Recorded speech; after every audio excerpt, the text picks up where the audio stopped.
We're really excited that you're here. Super excited that you're here. So Greg Washington, who you met, is the Dean of Engineering, and I'm the Dean of Information and Computer Sciences. At many universities, they're together. Here they're apart, but we work very closely together. Tell you a little bit about myself, my thoughts on your enterprise that you're about to get going on. I think I've been at UC Irvine for 14 years. Came here from the Midwest to start a Department of Statistics, and did that for 8 years, and now for the last 6 years have been the Dean of the School of Information and Computer Sciences. As you may know, the Dean is somewhat analogous to the principal. A little more stressful, I think, but I'm sure they would disagree. But it has some features in common that I'll come back to. Personally, I grew up in New York on the East Coast. My parents did not go to college, so I was the first generation, which I know applies to most, if not all of you. We have a very funny story that they tell in my story, which is my parents did not go to college. My father worked and was successful enough that it was clear that his children could go to college. And when I was probably a high school junior or senior, my older brother, who was in college, for the first time was being left in charge of us over the summer. My parents were going on a vacation for a couple of weeks. They were leaving him in charge. And one of the things that they said was, because my older brother really liked money, everyone likes money, but he really liked money. And they told him, they said, God forbid anything should happen to us, Hal gets to go to as much school as he wants. And it was an interesting story that we tell because my parents didn't really know what it meant to go to college and what was involved. But they knew that I actually liked school, God forbid, and enjoyed it and would want to do more of it if it were possible. And they didn't really know it was possible to go on. And I got an undergraduate degree, a master's degree, and ultimately a PhD in statistics. Both my parents have passed. They came and they visited, but they never understood what a PhD person did. But it's a really, I enjoy that story in part because my parents made it possible for me to do what I love to do, and that's a real luxury item in the US. And the universities are really big opportunity engines in that way. You have an opportunity that in many cases your parents probably didn't have, which is they did what they could do to earn a living. You're here to learn whatever you want to learn. You're in here because you're choosing ICS and engineering, which excites us. But if in the next 2 years you decide you'd rather be a lawyer, that's okay too. Whatever you find here that you love, the university is the opportunity. Work hard here and you can do almost anything. So that's a real, real gift. And we're excited that you are putting in the effort up front so that you can hit the ground running. The things that I try to tell students, I'm not a very preacher type person, however, is the dean is a little bit like the principal in the following way, which is the only time that I will see many students, I see students for 2 reasons, just like principals. You get students who do great things, who you meet at different types of events, and you get students who are either having trouble or they need an exception because they meant to drop the course, but they forgot to drop the course, and now it's 2 weeks before the final exam, and they really, really need an exception because they really haven't done the homework, and they're not ready to take the exam. And I'm here to tell you that it's much better to be the first person than the second person. But not everyone can be the first person with awards or whatever. You guys should do whatever you can do. But everyone can avoid being the second person. And that is the most important thing that I can tell you is we endeavor to create an environment that supports students. It is a large university. You will be in some very, very large classes. Okay? That's not a great thing, but it's a fact. It's a statement of fact. You're going to be in some large classes. You can get lost there, and I'm here to tell you, do not get lost there. Okay? That is, there are people here who want to help you. Okay? So the first time you fall behind, that is the time you should seek help. Before then, don't fall behind, obviously. find people to work with. There's a lot of good advice that I'm sure you've already gotten. But if, unfortunately, you fall behind, whatever it is, you need to run home. You need to stay extra at work. You fall behind. That's when bad things start to happen. So try to get in front of it. Go to the professor. If the professor is big and scary, because I'm not big and scary, but some of them are big and scary. If the professor is big and scary, go to the teaching assistant. Go to Shonina. Go to your counselors. Go to someone and say, I'm having trouble in course X because I missed a week and I don't know how to catch up. People want to help you. But those very same people that want to help you, if you wait until the week before the final exam and say, I'm 6 weeks behind and I need help, how do I catch up? Are going to say, I'm sorry, there's not much you can do. You can cram and try your best, but there's nothing we can do. That 6 weeks, that 8-week period is just enormously impactful. And I will tell you that in about 3 or 4 weeks, all the opening week events happen.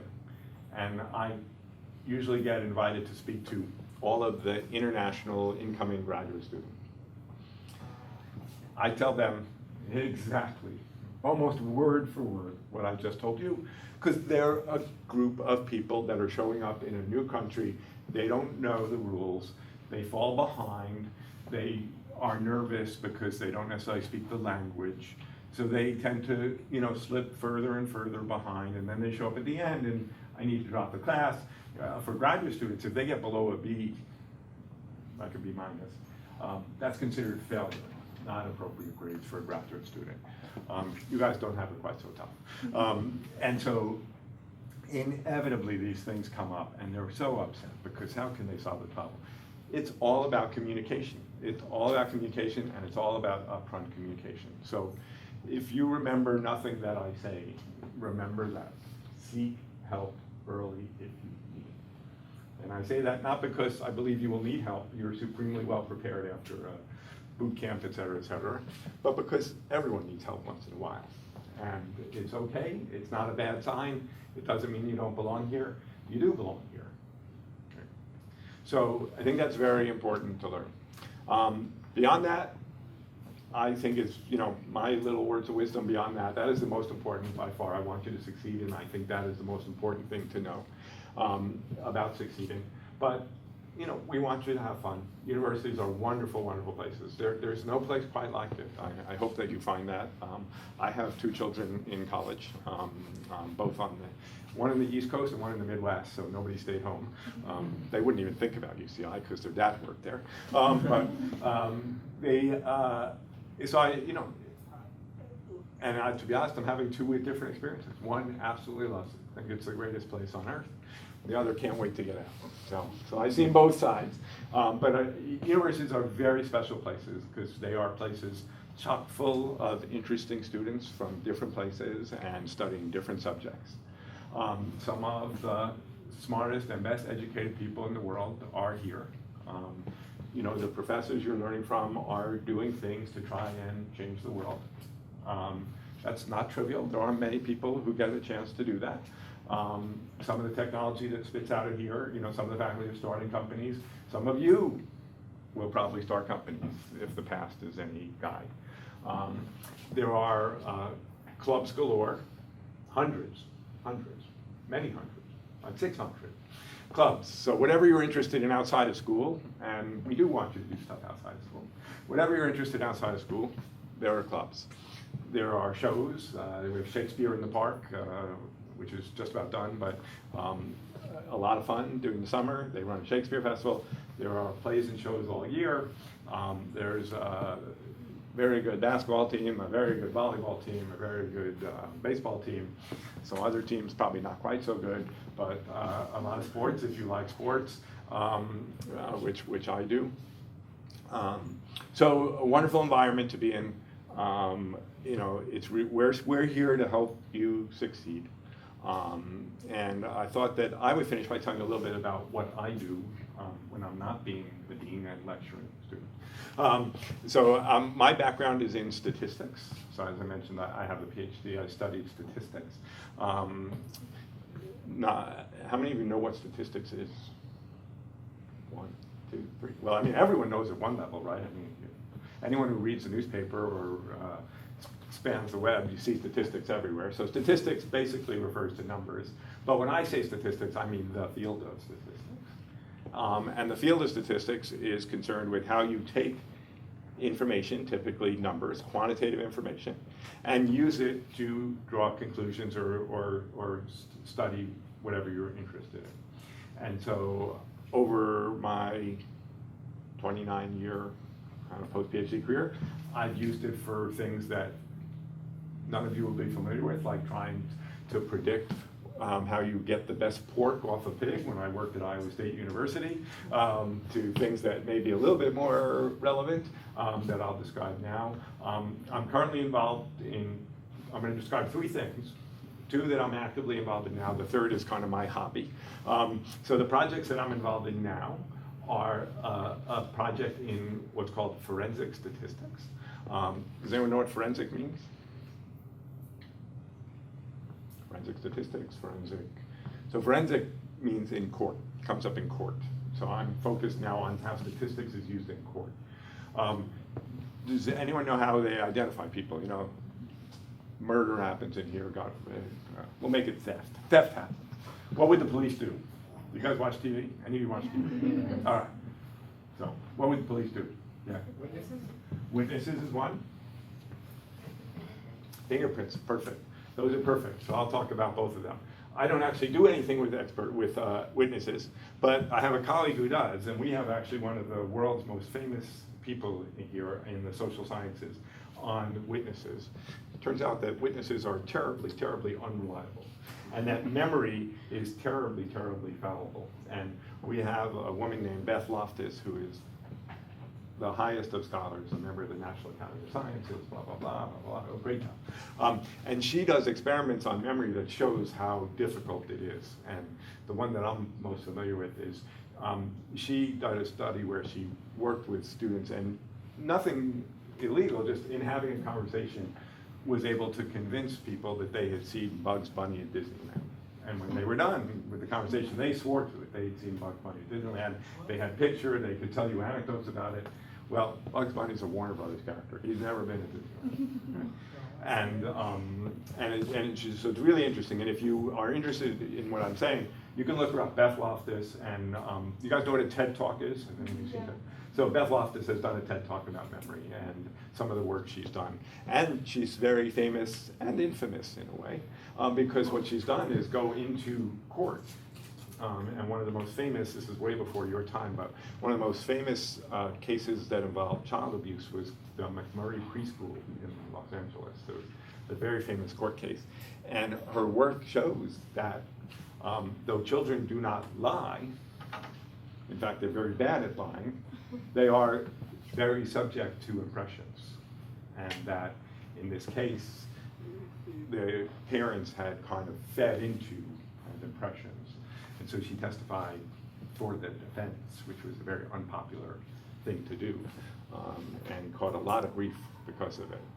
But she followed what she believed to be the science. Fingerprints are the other thing that was mentioned, you know, CSI. We all watch CSI. And that's the stuff that I'm actually working on. When they used to say, the FBI, when they would testify in court about fingerprints, that the error rate, the percentage of the time that we say it was this person and it wasn't, is 0. Now, I don't know how many of you kind of study science or like science. You're all here, so I assume it's most of you. But nothing has 0 error rate. Nothing. Okay. That is, if I ask you to measure the desk and then I ask you to measure it again, you get a different answer. It's okay. Errors are not bad in the science. You just, as long as you learn from error, it's okay. And so they used to test on 0 error rate, 0 error rate, 0 error rate. Again, another story you probably won't remember, but some of you may. You were alive, at least, for this one. In 2004, there was a terrorist train bombing in Spain. They found a plastic bag that held explosives, and on that plastic bag, they found a fingerprint. So, great search. They take the fingerprint, and the FBI ran it through a database. They have databases of hundreds of million fingerprints.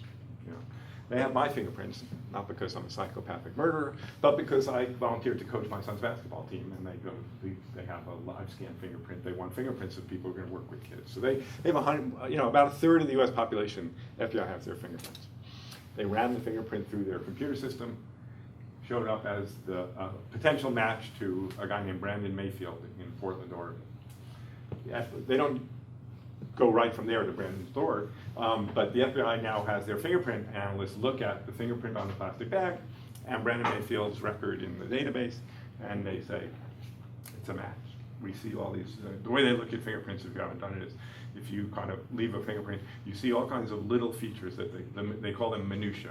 A place where two ridges come together and stop. A place where a ridge splits into two. A little dot, isolated dot. And they'll mark these on the print, and then they'll mark it on the database record, and they'll say, wow, I see 10 matching features. These must be the same person. The top 3 fingerprint analysts at the FBI all agreed that this was, in fact, a perfect match. Not just a close match from the database, because you can throw anything in, you'll get out a close match. But is it the right person? Top 3 fingerprint analysts. I'm telling you the story so you can kind of guess what happens next. Brandon Mayfield never left the United States. He was not in Spain. His fingerprint was not on that bag. And it turned out the error rate wasn't 0 after all that. Right? The FBI, nobody's perfect. The FBI is, in fact, the best law enforcement we have in the US. They're very good. But nobody's perfect. They made a huge, huge error. And so that led to enormous calls for, hey, we better check to see what we know. What is the error rate in fingerprints? So they did a study. The FBI did, I was not part of it, where they determined that the error rate was about 1 in 1,000. That's pretty good. When they say it matches, they're right most of the time, but 1 out of 1,000 times they have a mistake. Not 0, which was never credible. And now it's good. Now you can have a discussion. Is 1 in 1,000 acceptable? Should we improve the methods? So that's just fingerprints. There's a lot of evidence types. Shoe prints, tire tracks, and the experts analyze and try to determine, did this shoe leave this print?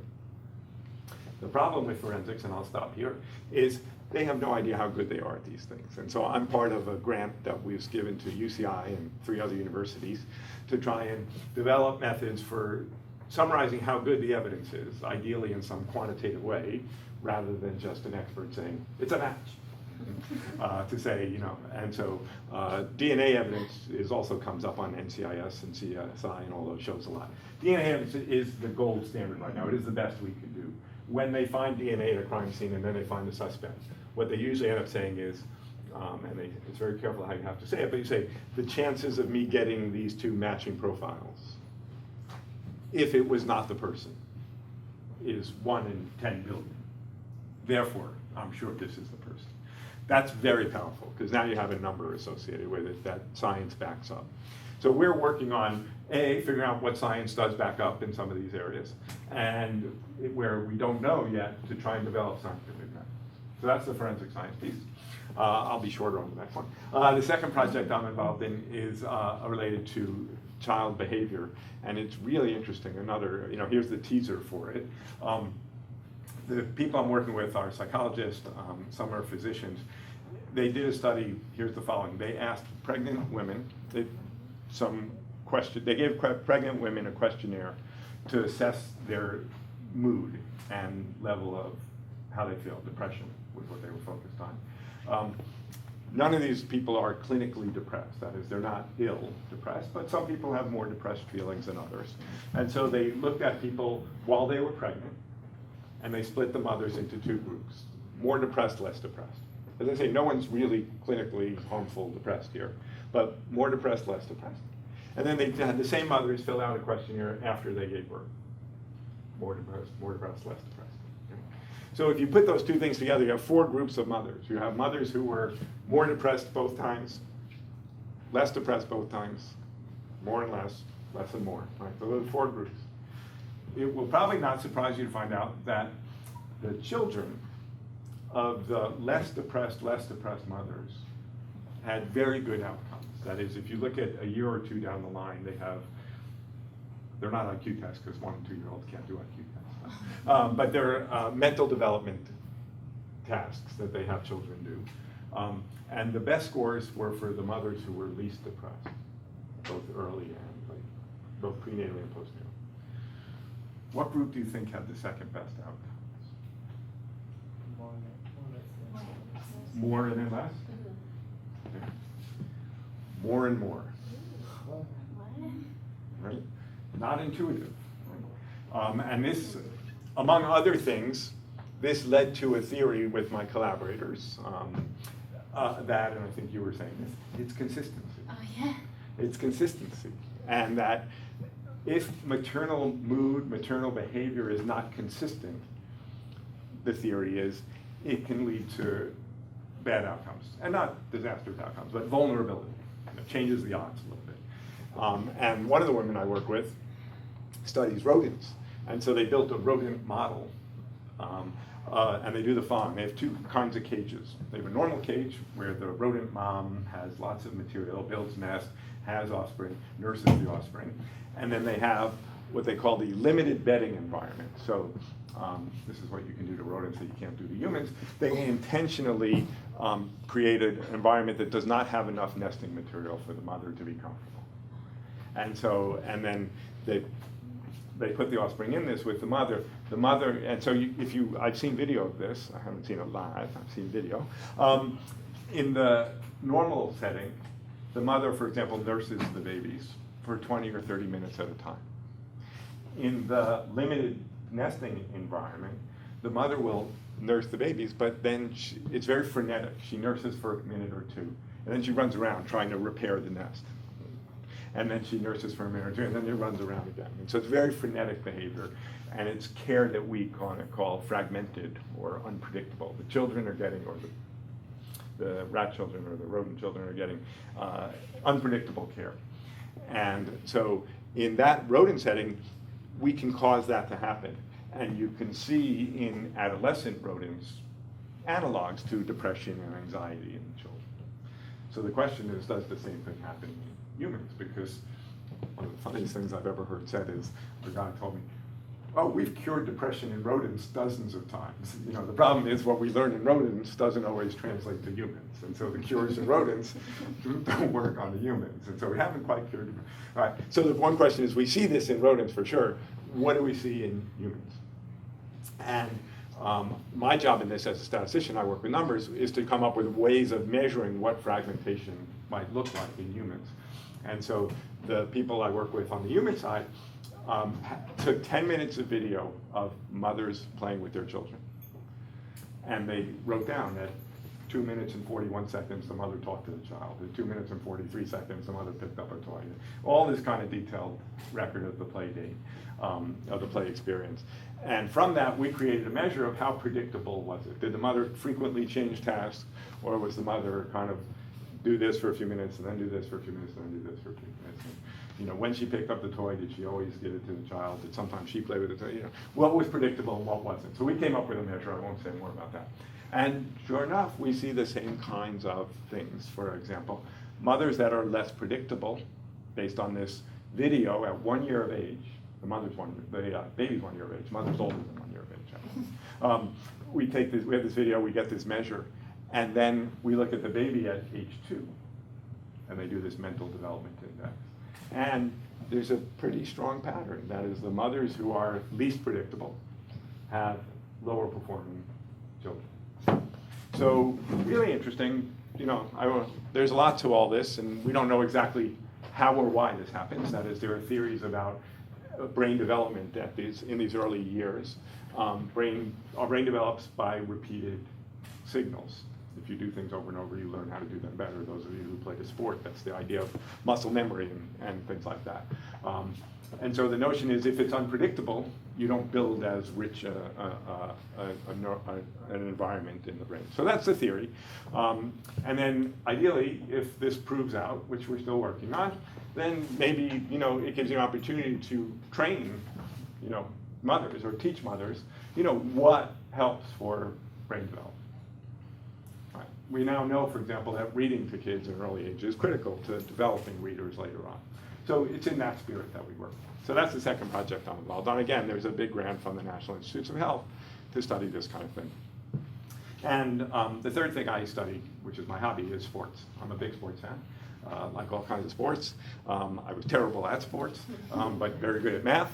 And so I ended up now, I do statistics and try and predict sports or understand how sports should be played. So I won't say a lot about that, but that's a hobby of mine. It's sometimes when I find a student who also finds it interesting, you know, we can do a little project about predicting outcomes. I have taught, I'm not teaching anytime soon, unfortunately, a freshman seminar on sports and statistics, the way statistics is used. So that's a third kind of thing that I do in a hobby. I've gone on far longer than I intended, and I apologize if any of you were bored by it. But that's me kind of personally, my science, and my kind of view of the college world. So if you have questions or comments, I'm happy to stay and talk. Remember, $600 an hour is time. So you should ask questions. Who pays $600? Where do I get that? He says that he speaks around. Oh, when he goes speaks. around, and his time is like $600 an hour. So I'm equating your time, $600 an hour, to be sir. I'm more valuable than he is. $1,200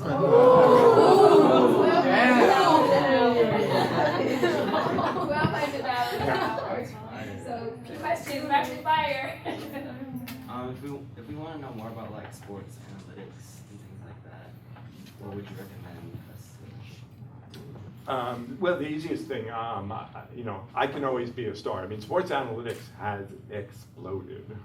That is, I got my degree 29 years ago, and I've told you some of the good things I did. My advisor at the time and I both liked sports, so we did some fun things. I built a little model to kind of simulate NFL seasons, football seasons, and figure out how often the best team misses the playoffs, for example, just by chance, things like that, which was interesting to me. And he said, you know, you should decide if you want to be the sports guy or not, right?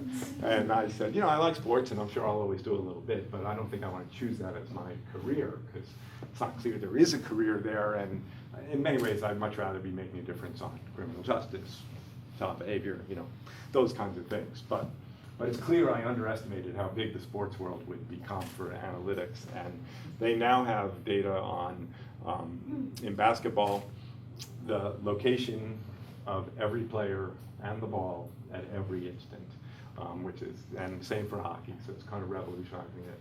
I've spent time on baseball, which was easier. You didn't need all that. You could kind of do baseball. But the short answer to your question is there are tons of stuff. If you do almost search your sport and analytics, you'll find something.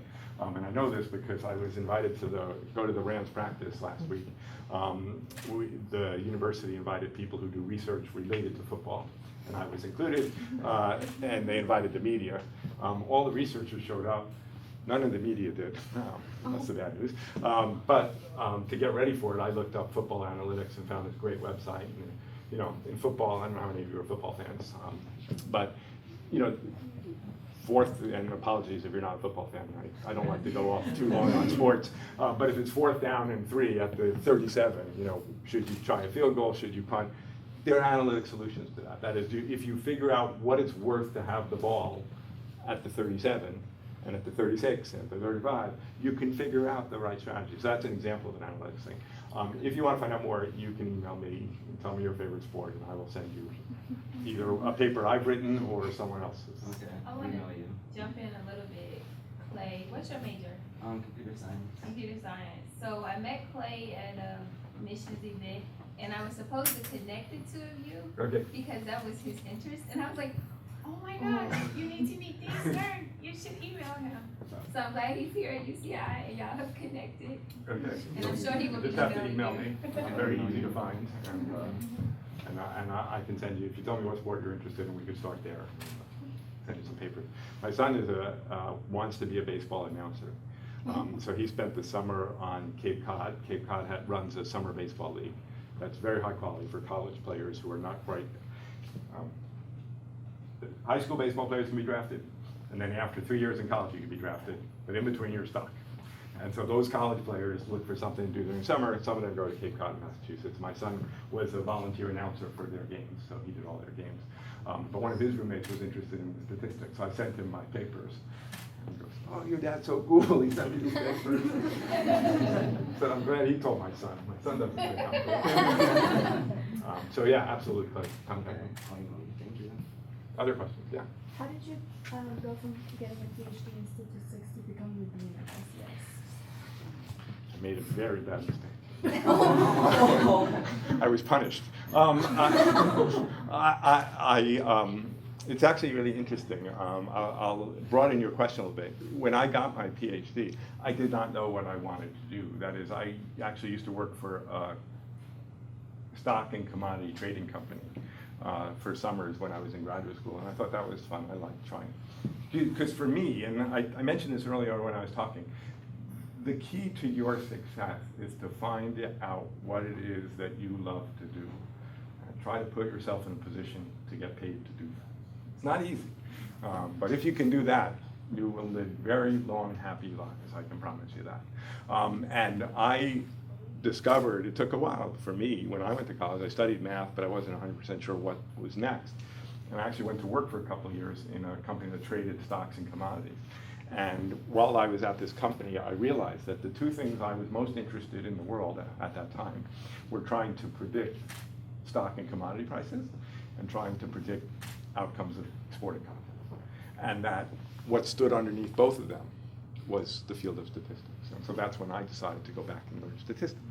So I got my PhD, and then I had an opportunity to go back to the company I'd been working at for summers during college, during graduate school, commodity trading company.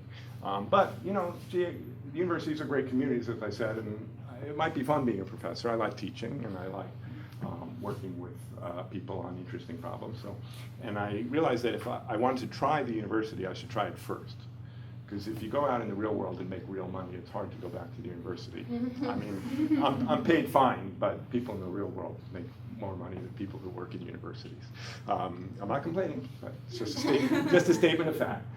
So I decided I should try the university first, so I became a professor. I moved on, and I was at a couple of universities before I came here. And again, everyone finds their skill set, and it turns out that I'm reasonably effective in terms of administration. That is, making sure the trains run on time, making sure that people get treated fairly. You know, these are the kinds of things that deans are called on to do. So as a professor, I was a professor for 15, 17 years, and then I was recruited here to start a statistics program, which means to serve as the chair. So I was entrusted with hiring the statistics professors that we now have to build up the program and the curriculum, you know, and get it started. And I did okay at that.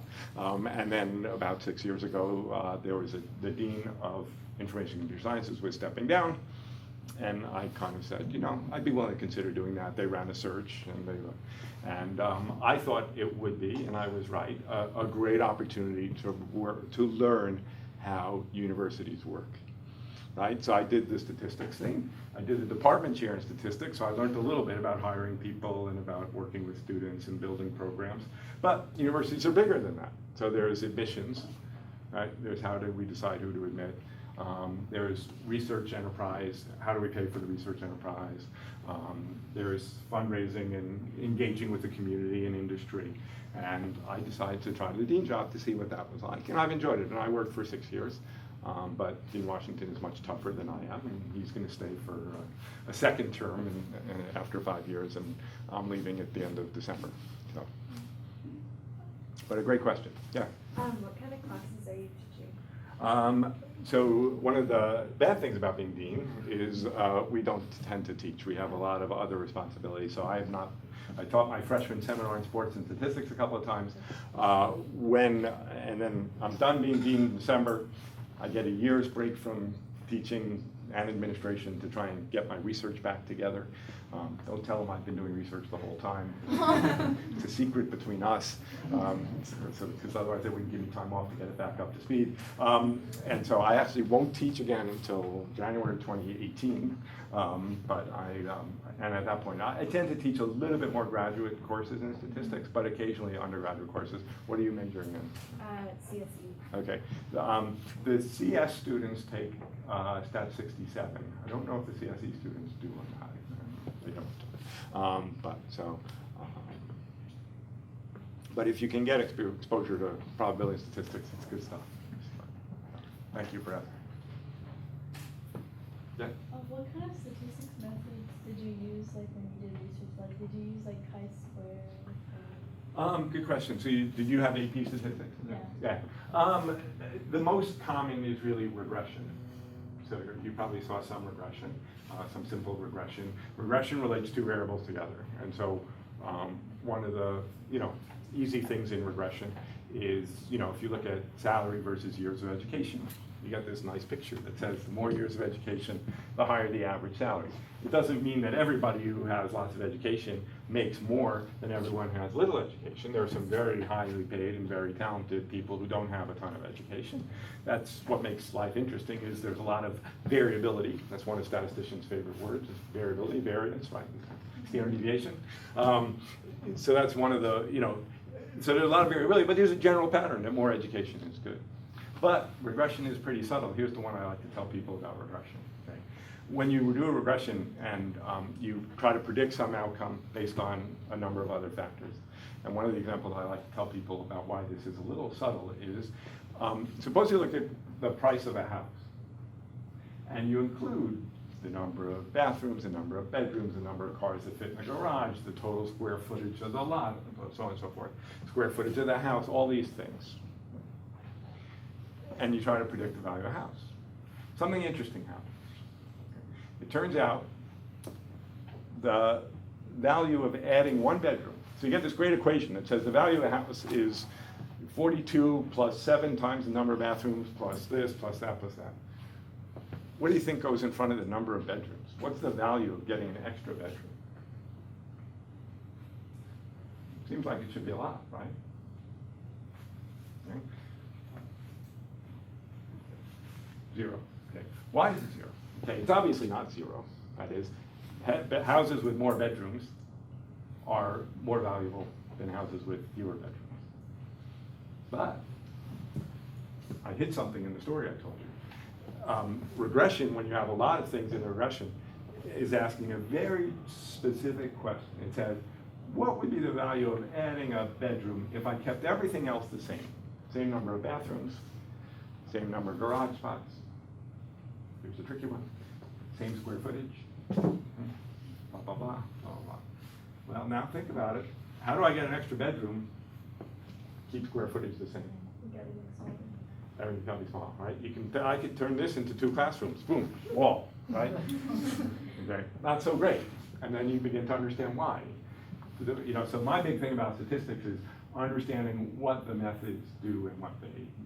So I use regression often as a starting point, and then we tend to do fancier things. I mean, that's one of the things you'll learn at college is, you've all taken classes in calculus, in statistics, in physics, in chemistry. What college does is ramp it up to the next level. And so the things you've seen in statistics are valuable, but they answer a limited set of questions. When you start to collaborate, as I do, with people in the medical school or people in physical sciences, they typically have hard questions, and they go beyond the methods that you saw, and we use more sophisticated methods.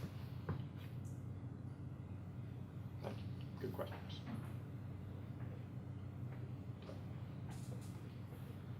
So I lied. Usually when I go out and consult, I get about $400 an hour. So Dean Washington's more valuable than I am, as it should be. As it should be for an engineer. An engineer versus statistician, you want the guy who's building bridges to make more than the guy who's looking at baseball statistics. That's so, yeah. So you're talking about predicting outcomes of games. Do you do any gambling or anything? Right. Fair question. I won't say never, because I have. But very rarely, and the reason for very rarely is because of the research. Right?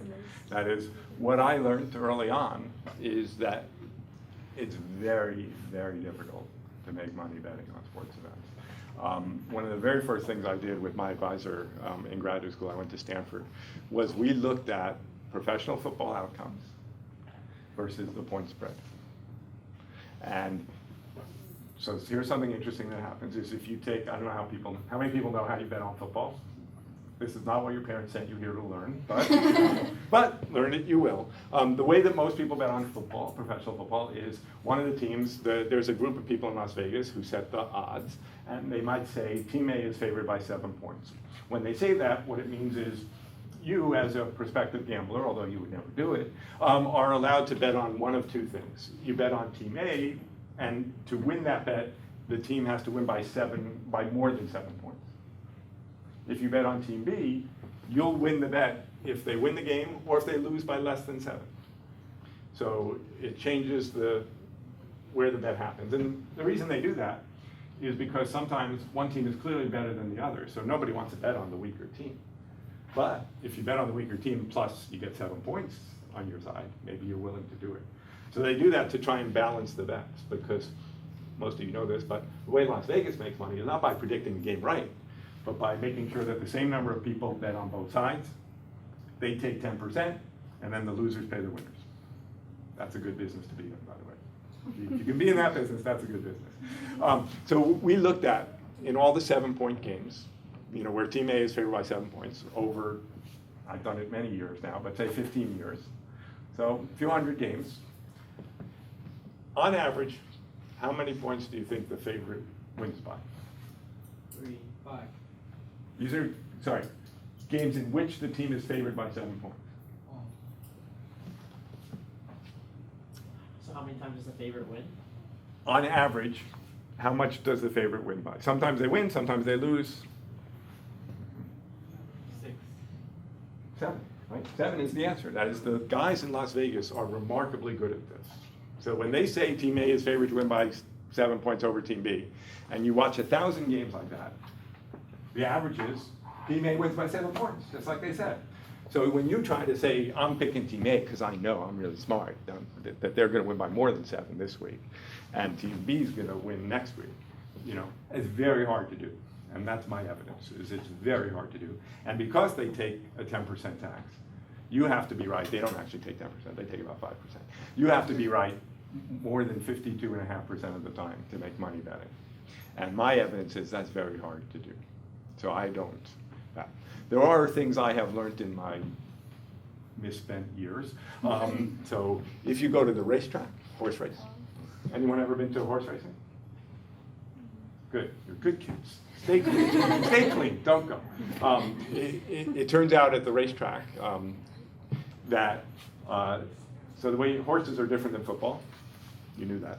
The way you bet on horse races, there are odds, 4-to-1 odds, 5-to-1 odds, 6-to-1 odds. If you bet $1 and it's 4-to-1 and the horse wins, you get your dollar back plus 4. Well, one of the things, statistics and probability, which they go together, tells you if you look at a 4-to-1 horse, you're going to win $5 when it wins. You're going to lose $1 when it loses. Okay?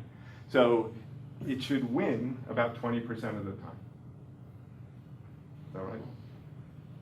Supposed to be right. I'm not sure I said it right, but they're supposed to win around 20% of the time. If you look at all the 4-to-1 horses in the history of man, how often do you think they win? 20% of the time. The odds are about right. There's one thing at the racetrack that happens that's incorrect, however, which is people who go to the racetrack don't like to bet on the favorite, and they like to bet on the long shot. So the 4-to-1s are correct. If you look at the 99-to-1s, who should win about 1 in 100 times, they actually win much less. That's bad, so you shouldn't bet on them. The favorites, you can't make a lot of money, but they win more often. So that in fact, it is profitable, and I know people who do this, who make a living, and a very good living, a better living than I make, betting on the favorite to finish second or third. They bet a lot of money. They live in Hong Kong, where you can bet a lot of money and get away with it, and they make money systematically. So it is possible. There are systems that work, but they are rare, and they would basically become a career if you wanted to pursue it. And I have not wanted to do that. That was a long answer to your question. I'm chock full of useful information. Yeah. Are there any other fields you like to apply statistics? Yeah, I mean, one of the things that statisticians love to say is that we get to play in everyone else's sandbox. That is, statistics is the tool, and it applies everywhere. And so my first teaching job was at Harvard, and when I was there, I worked with some psychologists and an economist and I did problems there. We did regression, as I was just describing, to, it was with a professor who studied Bangladesh to look at whether males and females were treated differently in child development and how that impacted later outcomes. So I did economic applications. My second job was at Iowa State University. Iowa State is very big into agriculture. They grow a ton of corn, pigs, whole thing. And I moved and I worked on there. That is, you can use statistical models. Suppose you run a pig farm. God help us all. Why anyone would choose to do that is beyond me. But if you ran a pig farm, and there are people who do, and again, they make a lot of money doing it. If you ran a pig farm, the question becomes, or a horse, I didn't study horses, but the folks in Kentucky who do horse breeding, who should I breed with who, right? Which one is going to produce, for horses, they're trying to breed for speed, horse racing. In pigs, they try to breed for which pigs are going to gain weight the fastest, right? Or dairy cows, which milk are going to put out the most milk. And so they do statistical methods. They measure how much milk each cow puts out, and then they measure who their parents were, and they try to figure out who the good parents were, and then they breed them to get more good outcome. So, it's almost endless. And here, what I try to do is meet people on campus, other scientists, and find out what they're doing. People working in a lot of disciplines know they need help with their data. That is, they have a lot of data, they need help. And they seek out statisticians. So that's one of the reasons I've enjoyed it, is you get to do a lot of different things. Those are just some of the examples I've been involved with. But these days, a very hot topic is the web and web searches and stuff like that. There's enormous amounts of data, and if people want to predict what's going to make somebody click on a story. People want to figure out, Amazon is busy trying to tell you what book you would like. These are all questions that involve a lot of computer science or statistics. Computer science has increasingly become statistical too. They call it machine learning. And they do a lot of statistical thinking too. So it shows up in a lot of places. Have you ever practiced statistics to politics? I have not, but a good friend of mine has done a lot, and I am a huge, huge fan of Nate Silver. You guys know who Nate Silver is? Nobody knows who Nate Silver is? 538.com. Oh. Spell it out, but it's 538.com. You gotta go. There's great stuff there. Nate Silver, here's a very interesting story. Nate Silver is not a statistician, so I'm not claiming Nate Silver. He's an undergraduate from UC Davis, actually, studied economics. Nate got his start doing sports statistics. Nate built a system, this is a very great story, but not that many people know. Nate built a system that tried to predict how a player would do next year. Pretty valuable in baseball in particular. There's something called fantasy baseball. Any of you guys play fantasy baseball? So that's what Nate started. That was what he was interested in. How do I predict how a player's going to do next year? Because then I could draft the best team and win my fantasy league. Okay? And he came up with a very clever idea. His idea was, I'm going to search the history of all baseball players ever, and I'm going to find someone. I have this player I'm interested in, and here's how he did for the last 5 years.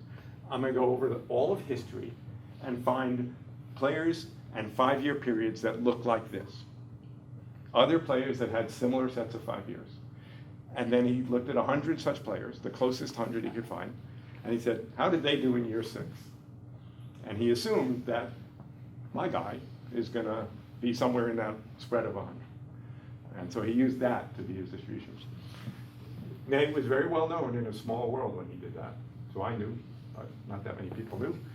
Nate took the same idea and applied it to politics. If I want to predict what's going to happen in the 4th district of California, why don't I do the same thing? Look at what happened in the last 5 or 10 elections. Find a bunch of places that looked like the 4th precinct in California and see what they're doing this year and use that. So that's kind of the principle of what he does. And he became very famous. Nate Silver set up a website called 538.com, 538 being the number of electoral votes when we elect the president. And in 2008, he kind of became, what's the right word, but he wasn't very well known, but There was a cult. He was a cult figure. He had predictions, and he was dead on. So, I mean, you see all this stuff, and he was dead on. So 4 years ago, he did it again. And then, the most interesting thing to me was, he not only predicted everything basically right, but the one state, Florida, was basically 50-50 in the election. He got it wrong, it turns out. But it was okay, because he went in and he said, look, this is 50-50, I can't tell. If you make me pick, I'm picking, you know. But so he not only has who's gonna win, but he kind of knows the probabilities, and they're right. When he says something's 50%, it happens half the time. When he says it's 70%, it happens. So he's very, very good at what he does. I had a very funny thing happen in 2012, which was, as dean, one of the things you do is try to raise money. So we go out to dinner with kind of wealthy people. And the university sets up some of those dinners. So about 3 weeks before the election, I'm at a dinner with 5 CEOs, Orange County CEOs. And they said, you're a statistician, what do you think about the election? So it's not my expertise, and I said, I don't know that much about politics, but I'm with Nate. They looked at me like I was an idiot. They didn't know what I was talking about. And I said, you guys know who Nate Silver is? Just like I asked you. Not a one of them knew, which I was fascinating, because as you get here, if you find yourself in conversation with professors, you know, you ask them, they all know 538. You know, more often, you know, educated people tend to be more likely to know about it than, academics. And I'm not saying it's great. Academic is not great. That doesn't mean anything special. These people that I had dinner with are very successful in their chosen fields. Very, very successful.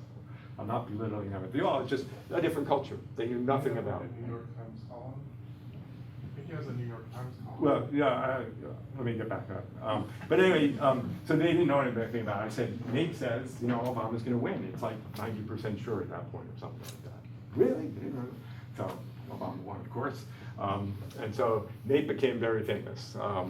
Nate became part of the New York Times after that, or before that, right before that. So that election happened during the New York Times, and then he was wildly successful again. He kind of went independent, and he's 538 now lives under the ESPN, the ESPN.com website. That's where you'll find it if you put in 538.com. They do a lot of sports, they do a lot of politics, and I know people. I literally ran into a couple of professors at the Shakespeare show last week, and they said, we check Nate every day to see what the latest estimate is. If you go to Nate Silver's website, he has the probability that Hillary Clinton wins the election. He has several forecasts now, but based on the polls, which is kind of his business, is at the moment, I did look today, but I don't remember it exactly, but it's somewhere between 80 and 85%.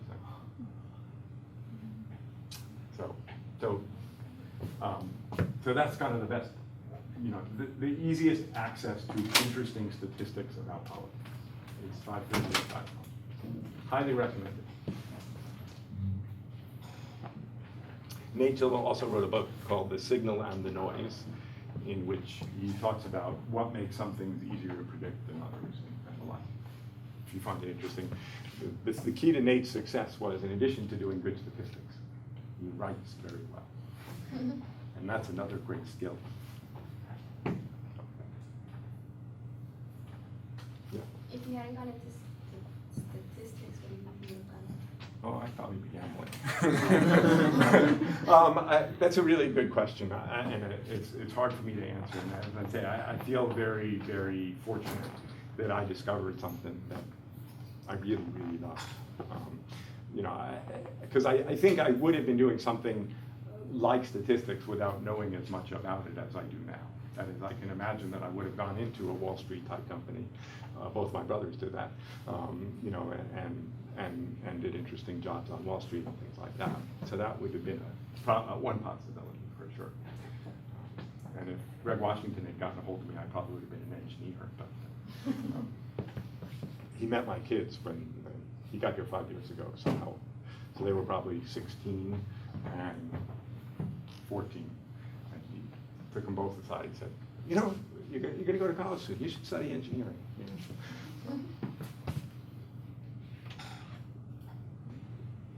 But it has really been a pleasure to meet you guys and spend some time with you, and I hope you have great success. I look forward to seeing you over the next few years. Before you can give us any contact information? Sure. So the email, my email is, and the direct email is Stern H. So that's STERNH. Last name and first initial. At uci.edu. And I do email all the time, so that's by far the best. Anytime, any subject. I can't always guarantee I'll know the answer, but if I can help, I will help. Alright. And I didn't say enough, but Sonia is fantastic. I think you guys know that by now. But I know that. Thank you so much. This was great.